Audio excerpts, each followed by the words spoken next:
여러분 안녕하십니까? 어제 비가 다 온 것 같은데 지금도 보니까 우중충합니다. 그냥 가랑비가 그냥 말없이 내리고 있습니다. 어쨌든 뭐 가랑비도 비니까 뭐 오는 정도가 뭐 잠자리 눈곱만큼 온다. 어쨌든 비는 비니까 비가 오는 날에서 먹자 타령을 한번 또 열어보도록 하겠습니다. 우리가 그 먹는 음식 영양소 중에 탄수화물, 지방, 단백질. 오늘은 단백질에 관한 이야기, 어떻게 먹는 게 좋은지 그걸 정리해 보도록 하겠습니다. 이제 나이 먹으면서 사람들이죠. 야, 단백질도 좀 많이 먹어줘야 된다. 어? 라고 이렇게 얘기들 하고 있습니다. 실제 단백질은 굉장히 중요한 영양소죠. 근육, 피부, 머리카락 등 신체 조직을 형성하고 호르몬을 구성하는 중요 성분입니다. 또 이것뿐만 아니라 체력, 면역력을 높이는 핵심적인 역할을 하기 때문에 부족하면 다양한 불편함이 나타납니다. 그러면 어떻게 먹는 게 좋으냐 하는 겁니다. 매끼 단백질 식품을 추가해서 꾸준히 먹는 게 좋다. 매일 어떻게 먹느냐라고 하시는 분이 있어요. 그런 분들은 일주일에 한두 번 정도 육류 단백질이든 뭐 이 바닷가 있는 그 뭐 해물 단백질 통해서 섭취하는 것도 뭐 그렇게 나쁜 방법은 아니다. 이렇게 말씀드릴 수 있어요. 또 고단백식이 좋다라고 했는데 그거 뭐 특별한 얘기 아니고 평상시보다 단백질을 좀 더 먹는다 이렇게 생각하시면 돼요. 뭐 자꾸만 뭐 어려운 얘기 안 해요. 아시겠어요? 그러면 어떤 거냐 얘기야. 귀기, 생선, 해산물, 계란, 콩으로 만든 음식들, 두부 뭐 이런 것들. 그죠?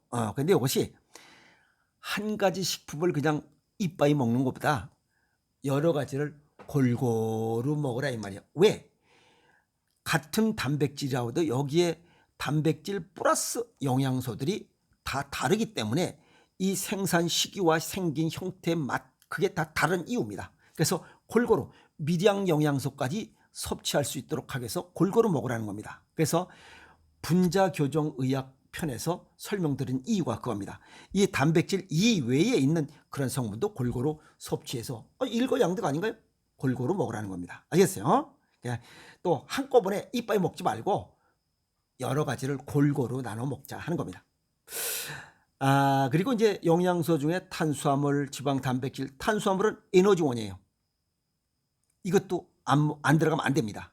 그 다음에 단백질은 세포와 근육을 구성하는 성분이기 때문에 아주 굉장히 중요하죠. 근데 오늘 요 먹는 방법 중에 탄수화물이 적고 단백질이 많은 경우에 우리 몸은 어떻게 받아들이냐 이게. 우리 몸에서는 원래 탄수화물을 에너지원으로 써야 되는데 탄수화물이 적게 들어오고 안 들어오니까 이 단백질을 이 에너지원으로 기립가이해서 써먹어버려요. 그러면 단백질 고유의 그런 일들을 못하는 거예요. 그게 뭐야? 근육, 피부, 머리카락, 이 체온, 면역력, 그 다음에 호르몬 구성하는 이런 일들을 못하는 거예요. 이해하세요? 그래서 탄수화물, 지방, 단백질 골고루 먹어야 돼. 그래서 자기 할 일을 각자 해야 돼. 이게 탄수화물이 안 들어오니까 그냥 단백질로다가 기립가에서 써버리니까 단백질 고유의 임무 그 수행을 못한다 그 얘기입니다. 아시겠어요? 그 다음에 단백질을 너무 많이 먹는 거야. 그러면 단백질을 아미노산으로 기립가에서 우리 몸속에 흡수될 때 나오는 찌꺼기가 있어요. 이 찌꺼기를 처리하는 장기가 신장, 콩팥과 간입니다. 노폐물을 분해 배출하는 기능을 하는 게 신장과 간이에요. 그래서 너무 많이 먹어버리면 신장과 간이 이 노폐물 처리하느라고 기능이 떨어집니다. 그래서 귀김 너무 많이 먹으면 안 된다는 그 얘기입니다. 그리고 이제 나이 먹으면서 치아도 불편하고 뭐 이런저런 순환도 안 되고 신진대사도 안 되고 이러니까 좀 입맛도 떨어지고 그래서 노년층에는 이 귀기를 다져 아니면 뭐 믹서기에 갈든지 그래서 거기에다 국물이 짜작짜작하게 해서 이렇게 단백질 소모량을 좀 증가시켜야 됩니다. 나이 들수록 단백질이 부족해지면 다양한 질환이 발생해요. 특히 단백질 부족으로 인한 골다공증, 골감소증이 생기면 더 위험해집니다. 아시겠어요? 그래서 수시로 단백질 소모량을 증가시킬 수 있도록 뭐 질기니까 못 먹으니까 이걸 다져서 아시겠어요? 다져서 하라 이 말이에요. 그리고 그 뭐 단백질을 파우더 형태로 그 가루 형태로 해서 먹는 것은 정량 오버될 수 있기 때문에 굉장히 주의해야 된다. 과잉 섭취를 주의해야 된다. 그 얘기를 할 수 있고요. 야, 나는 괴기 같은 거 일체 안 먹고 오로지 그냥 비건, 채식주의자다. 이런 사람들은 콩, 그러니까 식물성 단백질을 섭취해도 된다는 겁니다. 그래서 두부, 콩 같은 이런 식물성 단백질, 그 다음에 백미, 쌀에 여기에 플러스 콩, 현미, 그래서 오곡밥이 굉장히 좋은 식물성 단백질 보충 방법입니다. 그 다음에 삶은 콩을 이렇게 부르륵 갈아서 만든 콩국물. 우리 어머니 계시는 데하고 여기 우리 시장에 여기에 보니까 그게 콩국물을 좀 사다 드리려고 봤더니 이 콩국물이 딱 끊겼어요. 그것은 콩국물을 제조해서 공급하는 업체가 있다는 거예요. 왜냐하면 개인에서 한다면 그렇게 동시에 이쪽 시장이 다 끊길 리가 없잖아요. 그래서 집에서라도 겨울철에 이렇게 식구들의 건강을 위해서 콩을 불려서 부르르 갈아가지고 콩국물을 하는 것도 겨울철 이 가족들 건강을 위한 좋은 단백질 섭취 방법 중에 하나다, 이렇게 말씀드릴 수 있고, 채소 중에서 이런 단백질 함량이 높은 게 브로콜리, 무시래기, 콩나물, 시금치 이런 것도 있으니까 이런 것도 뭐 다양하게 음식해서 이렇게 섭취하면 좋지 않을까 이렇게 생각을 합니다. 그 다음에 간 질환자와 신장 질환이 있는 사람들은 단백질 섭취를 너무 많이 하면 안 됩니다. 왜냐하면 아까 얘기했지만 이 단백질 섭취하고 이걸 분해 배출할 때 생기는 찌꺼기를 분해 배출하는 그 기능을 간과 신장이 하기 때문에 이들이 더 힘들어져요. 그래서 좀 조심해야 된다는 겁니다. 아시겠어요? 특히 간 질환자는 간성 혼수 환자, 그 다음에 콩팥은 여기 만성 신부전증 환자들. 자, 동양의학적 소견을 정리하면 단백질, 이것은 아미노산으로 길이 까이면서 우리 몸속의 근육, 세포의 구성성분이 됩니다. 단백질은 식물성 단백질과 동물성 단백질이 있어요. 그래서 동물성 단백질은 사람은 양입니다. 사람은 양이고 식물은 음이에요. 사람은 양이기 때문에 음인 식물성 단백질을 섭취하는 게 좋습니다. 더 많이 섭취하는 게 좋다 하는 겁니다. 아시겠어요? 그것은 이 콩으로 만든 음식들 이런 거 굉장히 좋죠. 간장, 된장, 고추장 이런 것들 굉장히 좋은 겁니다. 그 다음에 두부, 콩나물 이런 것들 아시겠어요? 그래서 이 장류 음식이 굉장히 좋은 먹을거리 중에 하나다 이렇게 말씀을 드릴 수 있고, 또 특이한 것은 사람은 25살 이전까지는 우리 몸의 자체에서 단백질을 합성해서 공급을 합니다. 그걸 어느 장기가 관여하냐면 간에서예요. 간에서 디노보 합성이라고 해서 몸 자체에서 단백질을 생산해서 각 조직에 분배를 해서 그래서 쑥쑥쑥 자라는 겁니다. 그런데 25살이 넘어 26살부터는 이 디노보 합성 자체에서 생산해서 공급하던 그 기능이 떨어지기 때문에 외부에서 단백질을 놓아야 됩니다. 동물성 단백질과 식물성 단백질을 놓아야 돼요. 그래서 외부에서 들어온 단백질을 몸 안에서 합성해서 공급하는, 이걸 셀비지 합성이라고 해요. 20살, 25살 이전에는 디노보 합성으로 공급하고 26살부터는 셀비지 합성으로 단백질을 공급한다. 이렇게 쉽게 이해하시면 됩니다. 아시겠어요? 자, 그런데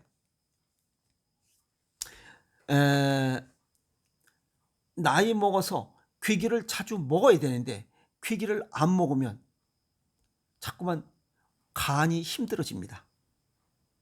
간이 피곤해져요. 왜? 우리 몸속에서 이것저것 남는 거 이런저런 영양소들을 또 골고루 잡아들여서 이런 거 그냥 재활용 막 하면서 이걸 어떻게든지 단백질을 만들어서 공급하려고 하니까 간이 피곤한 거예요. 간이 필요해요. 간이 우리 몸의 이 화학 공장이잖아요. 이게 힘들어져요. 그러면 쉽게 피로가 와요. 그래서 이 특별한 어떤 문제가 질병이 없는데도 쉽게 피로해진 사람들 괴기 먹으면 힘이 빵 나잖아요. 그게 몸 안에서 디노보 합성하려고 공장이 가동되고 있는데 외부에서 고기가 쫙 들어와. 식물성 단백질이든 동물성 단백질이든 단백질이 딱 들어오면 이 안에서 공장 가동 안 해도 되잖아. 천천히 해도 되잖아. 여기 자료가 많이 들어오니까. 그래서 피곤이 쫙 가십니다. 그래서 필요할 때 귀기를 먹으면 딱 힘이 나는 게 그겁니다. 또 든든한 게 그겁니다. 그래서 막노동 하시는 분들 그 단백질이 들어오지 않으면 몸 안에서 단백질을 공급해서 뭐 하려면 이게 힘들어. 그래서 외부에서 귀기를 먹어줘야 된다. 아시겠어요? 에. 그래서 단백질 섭취할 때 외부에서 들어가면 디노보 합성의 부담이 그만큼 줄어들기 때문에 간의 피로도가 싹 사라지는 이유입니다. 그래서 4발 달린 짐승의 단백질보다 2발 달린 짐승 단백질이 좋고 2발 달린 것보다는 발 없는 단백질이 좋아요. 4발 달린 건 소, 돼지, 2발은 오리, 닭, 발 없는 건 이 생선입니다. 생선, 소라, 조개류 이런 것들이죠. 이런 것들이 좋습니다. 그리고 바다 생선을 먹고자 할 때는 머리가 큰 이것이 양기가 많은 겁니다. 대가리가 큰 거. 그것은 아구. 그리고 대가리는 쬐꼬맣고 몸통만 큰 거. 병어, 쥐치 이런 거는 아닙니다. 사람이 옛날에 다 그거 버렸어요. 안 먹었어요. 그리고 길이가 긴 거. 장어, 갈치 이런 건 좋습니다. 그 다음에 전체를 먹을 수 있는 거. 이거는 멸치. 그 다음에 뱅어 이런 것들은 굉장히 좋습니다. 뱅어포 같은 거 좋습니다. 그 다음에 콩나물, 두부, 콩국물 이런 굉장히 좋은. 그 다음에 콩으로 만든 장류, 간장, 된장, 고추장 이런 거 굉장히 좋은 단백질 공급원이다. 이렇게 정리할 수가 있습니다. 음식에도 궁합이 있습니다. 가을철에는 매콤한 게 좋고 겨울철에는 찝찝한 게 좋아요. 그래서 가을, 겨울에는 매콤하고 찝찝한 게 좋습니다. 아주 김장김치가 왔다십니다. 아시겠어요? 근데 오사단에 근무할 때 그 장교 식당에 나오는 그 음식 그 조리병들이 어떻게 그걸 잘 끓인지 몰라. 아마 전국에서 이걸 겁니다. 왔다십니다. 콩나물도 넣고 신김치도 조금 넣고 돼지고기도 몇 조름 넣고 두부도 몇 조름 넣고 하는데 그게 매콤 짭짤 칼칼 아주 맛이 기가 막힙니다. 아마 그 지금도 전통이 있을 거예요. 그 조리병들이 아주 그거는 기가 막히게 끓입니다. 아니, 매일 먹어도 뭐 질리지 않아요. 최고의 겨울철 보양식이 아니었나 이렇게 생각이 됩니다. 그래서 그 맛이 그립기도 합니다. 그래서 우리가 그 피곤에 지친 사람들 뭐 아주 이 간이 힘들고 할 때 고기 먹고 힘내라 해서 고기 사다 주는 거 이해가 갑니다. 아시겠어요? 그래서 피곤이 누적된 사람에게는 고기를 먹고 힘내라 하는 것도 맞는 얘기다. 그러나 신장과 간 기능이 약한 사람에게는 오히려 도구로 작용된다. 이렇게 보시면 됩니다. 그래서 밥에다 김장김치, 그 다음에 각종 장류, 그러니까 청국장과 된장찌개가 겨울철엔 최고입니다. 아시겠어요? 거기다 뭐 가끔가다 돼지고기 주물럭, 그 다음에 뭐 등갈비, 뭐 신김치 등갈비찜 뭐 이런 것들. 실제 돼지고기는 이 육류, 이 돼지고기나 소고기 이거는 양이지만 산성식품이에요. 아시겠어요? 그 다음에 된장찌개나 청국장은 음이지만 알칼리성 식품이에요. 사람은 양이지만 산성도가 높습니다. 왜? 들쩍지근한 걸 먹어서 이 산성도 쪽으로 많이 기울어 있어요. 그래서 다양한 병이 생깁니다. 암, 고혈압, 당뇨, 고지혈, 비만, 뚱땡이, 뭐 염증이 많은 사람 전부 다 산성도 쪽으로 기울어 있어요. 이런 사람들은 오줌의 그 소변 용도, 그 염기 농도를 봐도 이게 산성도 쪽으로 0.6% 이하로 내려갑니다. 그만큼 몸이 산성도 쪽으로 기울어서 염증이 많다는 거죠. 다양한 병 발생의 이런 위험도가 높다는 겁니다. 그래서 사람은 음이지만 이 알칼리성 식품인 장류를 먹어야 돼. 된장, 그 다음에 여기 뭐 고추장 이런 거, 그 다음에 청국장, 그 다음에 뭐지 이거? 된장찌개 이런 것이 겨울철 먹으면 최고의 지혜로운 보양식이다. 그래서 아무리 먹어도 질리지 않는 이유가 그겁니다. 그래서 겨울철에 보약인 이유가 전국장, 그다음에 요 식물성 단백질, 음이지만 알칼리성 식품이기 때문에 이런 음식을 먹는 지혜를 갖자, 이렇게 정리 말씀을 해드리고 싶습니다. 그래서 단백질이라고 해서 그냥 괴기 단백질, 육류 단백질만 고집할 필요는 전혀 없습니다. 육류, 식물성 단백질 관계없이 골고루 여러 가지를 섭취해서 겨울철 건강을 잘 지키시라고 오늘 정리 말씀을 드렸습니다. 아셨습니까? 단백질 공급 잘 하셔서 건강하고 뜨거운 겨울 보내시기 바랍니다. 여러분 고맙습니다.